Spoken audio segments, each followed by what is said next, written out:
ng eskinita, yung laging nakabonet.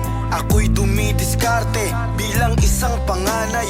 Ginagawa ko yun para makatulong kay nanay. Sumasampas sa jeep, nagtatawag ng pasahero sa gabi. Ako ang nagsisilbing basurero, tapon basura at suki ko si Kuya Lando.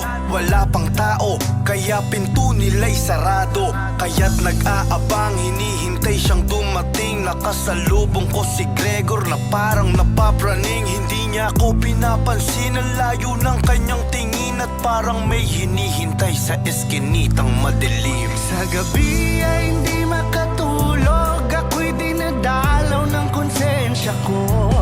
Sabi niya sa'kin, wag akong manahimik, ayos lang yan, akong bahala sa'yo.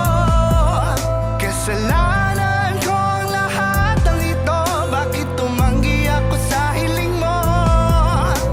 Patawad, Kuya Lando, kasi naging duwag. Ngayon ko lang nilabas ang matagal kong kinimkim. Gabi-gabing di makatulog, araw-araw din lasing. Pinapagabag ng konsensya, puso'y napakaitim. Dahil sa nasaksihan ng mundo ko ay dumilim. Parang naging pipit bingi sa nilalakaran ko. Wala akong ibang kausap kundi ang sarili ko. Patawad, Kuya Lando, ngayon ko lang sinabi to kasi si Ate Elsa sa'kin laging nagmumulto. Hindi ako pinapatulog ng boses niyang nag-e-echo. Humihingi ng tulong, gusto niya akong tumistigo. Pero di ko alam kung bakit ako'y laging kabado. Walang lakas ng loob na humarap sa husgado. Sa gabi ay hindi makatulog, ako'y dinadalaw ng konsensya ko. Sabi niya sa'kin, wag akong manahimik, ayos lang yan, akong bahala sa'yo.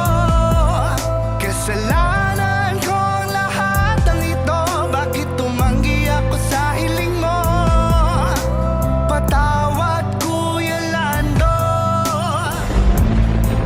kasi naging duwag. Isang gabi ng Huwebes may kumakatok sa bahay. Si Gregor nangunguna